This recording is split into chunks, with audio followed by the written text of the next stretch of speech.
Halo, sahabat-sahabat STTAT. Saya percaya hari ini kita semua diberkati oleh Tuhan. Firman Tuhan untuk kita hari ini dari Lukas pasal 5 ayat yang kelima. Demikian bunyi firman Tuhan. Simon menjawab, "Guru, telah sepanjang malam kami bekerja keras dan kami tidak menangkap apa-apa. Tetapi karena Engkau menyuruhnya, aku akan menebarkan jala juga." Sering kasih oleh Tuhan, Yesus sedang mencari murid-muridnya. Dan ternyata seleksi pertama untuk menjadi murid Yesus adalah ketaatan.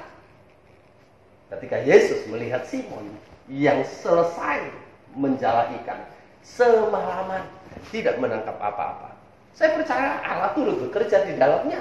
Karena Roma 8 ayat 28, Allah turut bekerja dalam segala sesuatu untuk mendatangkan kebaikan bagi setiap orang yang mengasihi Tuhan.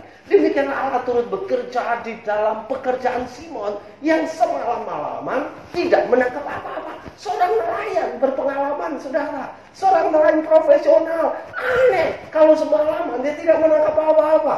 Tapi itulah saudara yang kasih oleh Tuhan. Pekerjaan Tuhan luar biasa. Karunia Tuhan luar biasa. Tuhan melakukan sesuatu yang ajaib. Simon, dia mengalami kegagalan dalam hidupnya. Tapi apakah kegagalan Simon ini menjadi kehancuran dalam hidupnya? Tidak, sudah yang kasih oleh Tuhan. Justru kegagalan Simon ini menjadi awal dari mukjizat yang terjadi dalam hidupnya. Jadi saudara, pesan firman Tuhan yang pertama, ketika saudara gagal dalam hidupmu, jangan menyerah. Jangan terlalu cepat berkata, "Tuhan, aku tidak sanggup lagi." Jangan, sudah dikasih oleh Tuhan. Kalau ada kesulitan dalam hidupmu, kalau ada penderitaan dalam hidupmu, katakan sebentar lagi akan ada mujizat. Karena mujizat seringkali terjadi setelah ada kesulitan. Ingat Ayub, setelah Tuhan izinkan kehidupannya terpuruk demikian rupa, Allah mengembalikan 2 kali lipat. Justru berkat terjadi setelah ada kesulitan. Justru berkat terjadi setelah ada penderitaan. Demikianlah Simon semalaman tidak menangkap apa-apa. Tapi setelah itu, dia melihat Yesus. Dan Yesus berkata, "Simon, tebarkan lagi." Saudara, bagi seorang Simon tidak gampang. Karena dia belum jadi murid Yesus.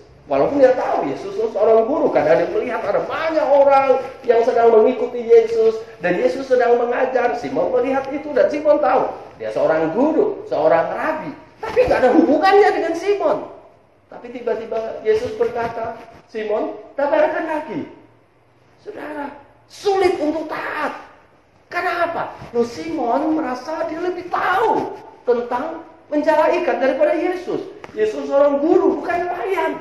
Yesus tukang kayu. Beda sekali pekerjaannya. Beda sekali pengetahuannya. Beda sekali kemampuannya.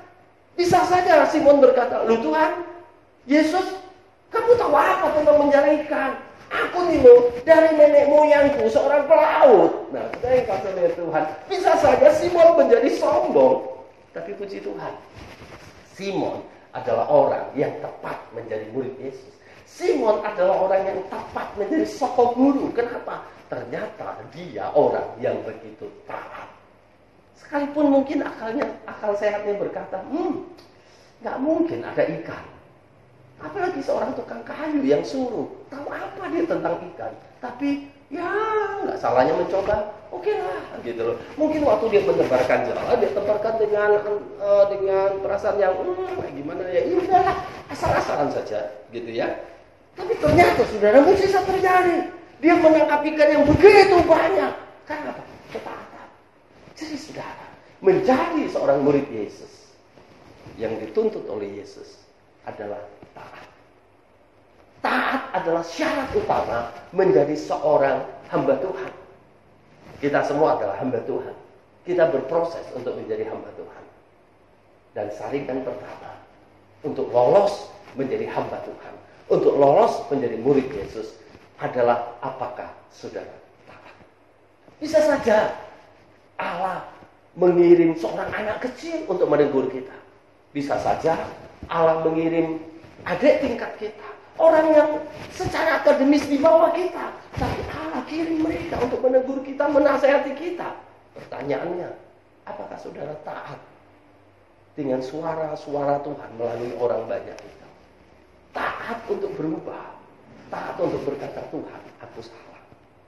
Hari ini saudara, mari kita menjadi orang-orang yang taat. Taat dengan peraturan yang ada dalam kehidupan kita. Taat dengan peraturan yang ada dalam pembentukan kita. Sekalipun seringkali peraturan yang kita jalani menurut kita nggak masuk akal. Masa ini nggak boleh, itu nggak boleh. Tapi karena itu peraturan, yuk kita taat. Karena orang-orang taatlah yang akan melihat mujizat dari Tuhan. Tuhan Yesus memberkati.